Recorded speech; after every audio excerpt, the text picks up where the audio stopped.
Hai, Shalom sahabat setia Bible Study. Bertemu lagi di program Bible Study bersama saya Roni Sitorus dan tentunya bersama narasumber kesayangan kita, Pastor Randy Chandra Dinata. Shalom Pastor, apa kabarnya? Puji Tuhan, baik. Luar biasa. Nah, Pastor Randy melanjutkan pembahasan kita sebelumnya tentang ibadah online. Mungkin pertanyaan yang perlu Pastor Randy jawab adalah bagaimana nih mengencourage anak-anak muda, orang-orang Kristen yang mungkin sudah malas ikut ibadah onsite karena lebih nyaman, gue di rumah aja ibadah online. Bagaimana menasehati mereka lewat firman Tuhan? Silakan Pastor Randy. Ya, udah terlanjur nyaman ya. Udah terlanjur nyaman.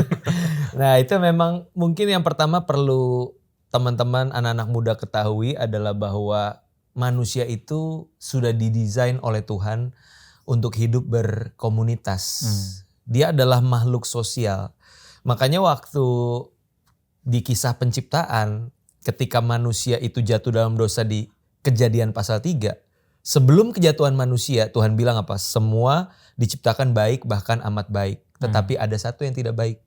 Jikalau manusia hanya seorang diri saja. Ya, konteksnya mungkin itu kan tentang jodoh ya. Tapi kan bicara tentang manusia sebagai makhluk sosial, dia membutuhkan orang lain di dalam kehidupannya.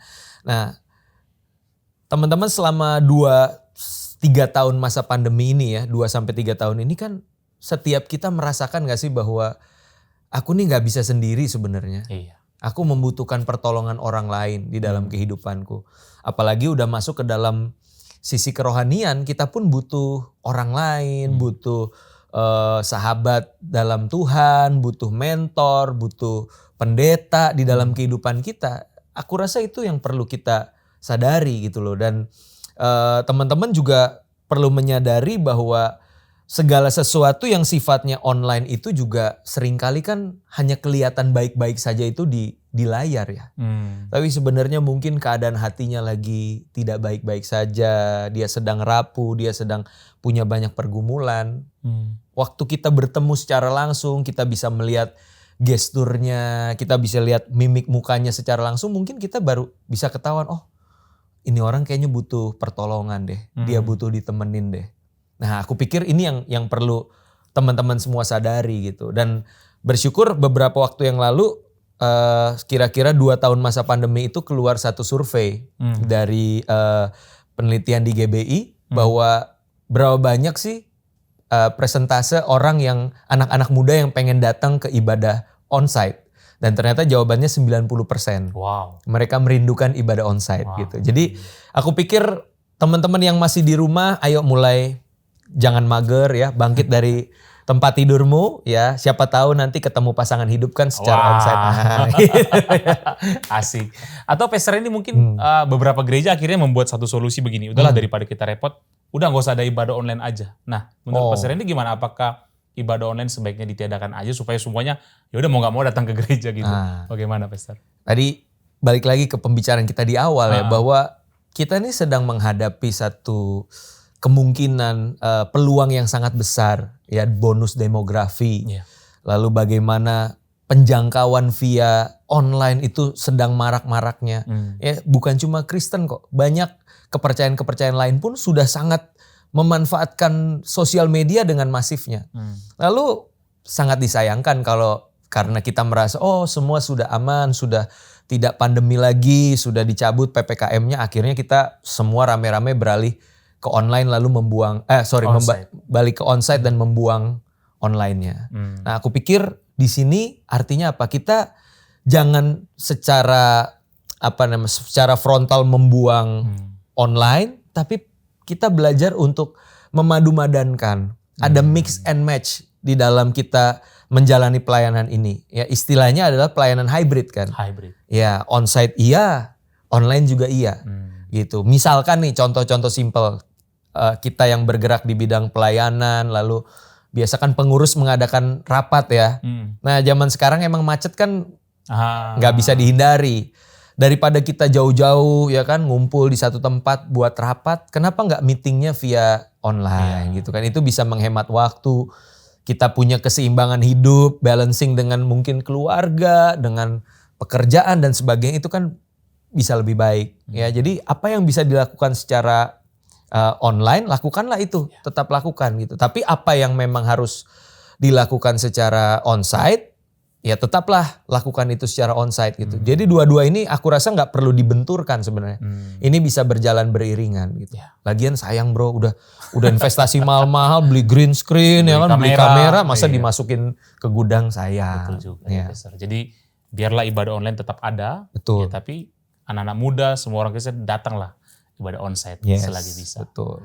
Oke, Pastor Randy. Nah, kita beralih ke pembahasan berikutnya yang masih berhubungan dengan ibadah online.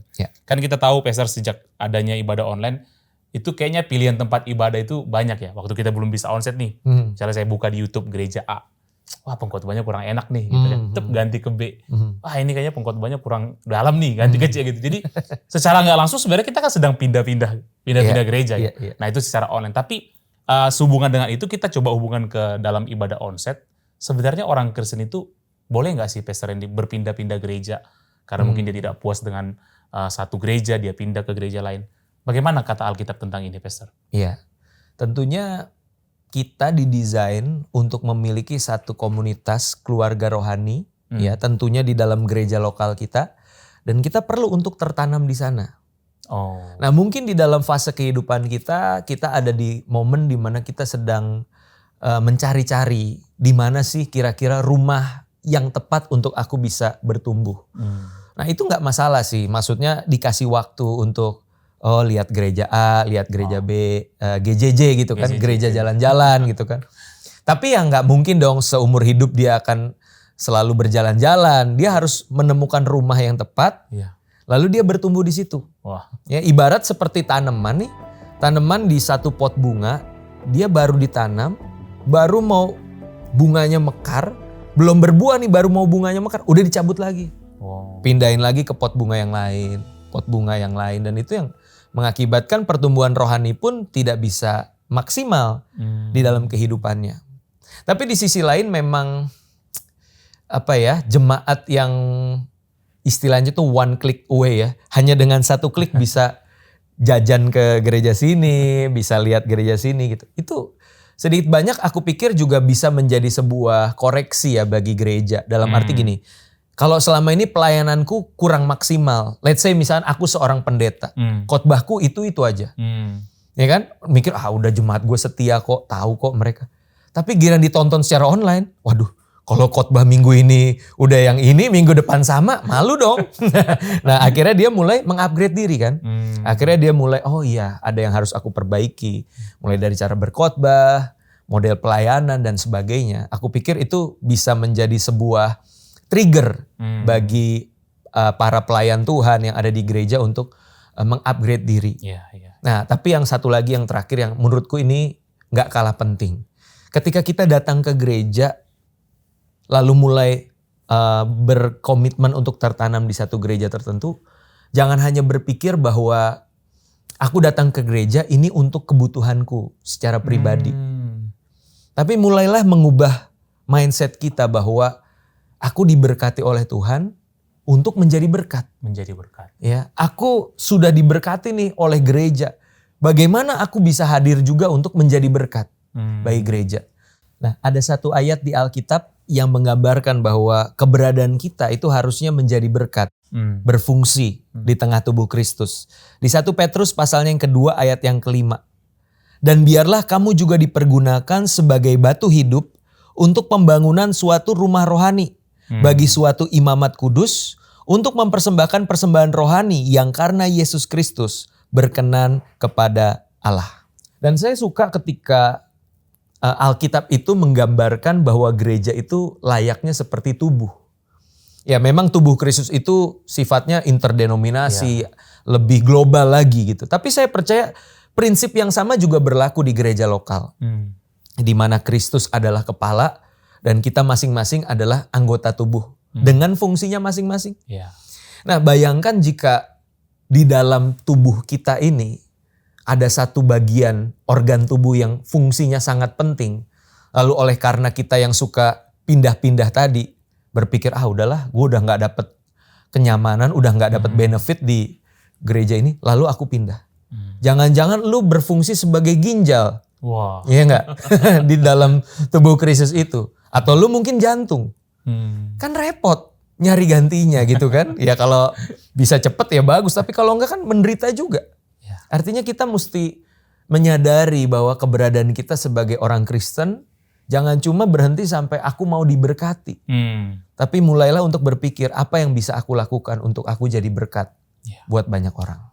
Wow, Gitu. menarik sekali Pastor. Jadi kadang-kadang orang lupa ya, kita datang ibadah itu ya bagaimana supaya saya dapat benefit. Padahal kita lupa tujuan kita itu hidup sebagai orang Kristen adalah bagaimana juga menjadi berkat buat orang lain. Yes, betul. Dan mungkin tadi yang saya highlight dari pernyataan Pastor ya, kita sebagai jemaat kalau bisa dan memang disarankan jangan berpindah-pindah gereja gitu ya. Tapi yang menarik tadi juga para pelayan-pelayan Tuhan, para pengurus gereja, hamba Tuhan juga pun harus mengupgrade diri, memberikan yang terbaik gitu ya. Supaya jemaatnya juga ya bisa saling berjalan beriringan dan akhirnya mereka bisa tertanam di sana. Yes. Luar biasa sekali Pastor Randy Chandranata. Thank you banyak Pastor Randy buat pembahasannya. Saya percaya sahabat Bible Study di rumah pasti akan sangat terberkati dengan pembicaraan kita ini. Yes. Terima kasih Pastor Randy. Thank you so much. Sahabat Bible Study, inilah pembahasan kita di episode yang berjudul Ibadah Online Aja Bisa, Ngapain Harus ke Gereja. Pastinya seru bukan? Dan jangan lewatkan di episode berikutnya kita masih akan membahas pembahasan yang tidak kalah seru dari ini. Jadi tetap saksikan program Bible Study. Saya Roni Sitorus, Pastor Randy Chandranata, pamit undur diri. Shalom, sampai jumpa. Tuhan memberkati. God bless.